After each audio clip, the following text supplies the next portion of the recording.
Here we have a SAT math problem. Okay, let's go to the question. Ax positive by negative 2 equals to 0. In the function above, a and b are constants. If the graph of the function has a negative slope and a negative y-intercept, which of the following is true? Okay, so since the information says the graph of the given linear function has a negative slope and a negative y-intercept, so we must write this equation slope as a form, so that we'll be able to identify the slope and y-intercept. Okay, let me take the given equation as it is. That is ax positive by negative 2 equals to 0.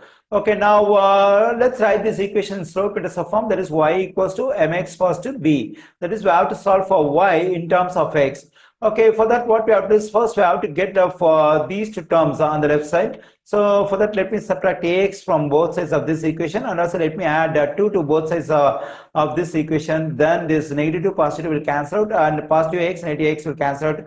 I am getting by equals to negative ax positive 2. So I need only y on the left side, but here y is multiplied by b. So to get up this b, I divide each term of this equation by b. Let me do it.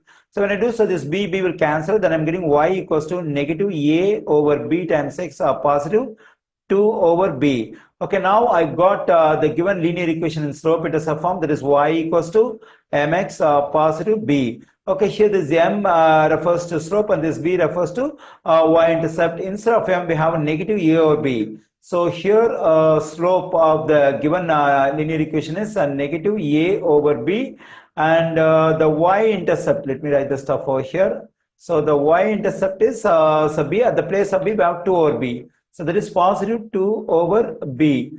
Okay, now our aim is to get the values for a, because when I go over the answer choices, in each answer choice we have values for a. So here a is equal to 0, a greater than 0, a less than 0, a greater than or equal to 0. Okay, if I want to decide the value of a, first I must be knowing the value of b, because here when I consider the slope, so we have both a and b. If I have some idea about the value of b, I'll be able to guess what can be the value of a. Okay, for that, let me consider the y-intercept. The question says y-intercept is negative. So here a negative y-intercept. That means it's positive 2 over b. The value of this one has to be negative. But here the numerator 2 is positive. Then the denominator b has to be negative. So that when I divide a positive value by negative value, we'll be getting negative y-intercept.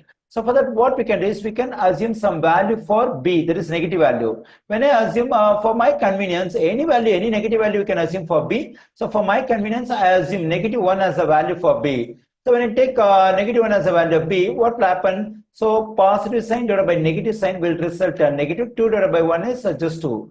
Okay, now when I take a negative value for b, I am getting negative y-intercept. So according to the information we have in the question, if the y-intercept is negative, then the value of b is negative, that is b is less than 0.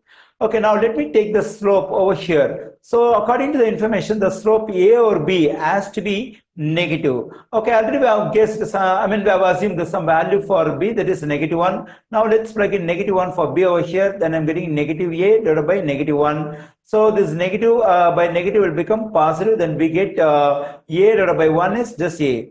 Okay, this is the slope. I got slope. The slope is a. But the question says the slope is negative. That is negative slope. So slope is negative means the value of a has to be negative. Negative means a has to be less than 0. So we find this stuff a less than 0 in answer choice C. The correct answer choice for this question is C.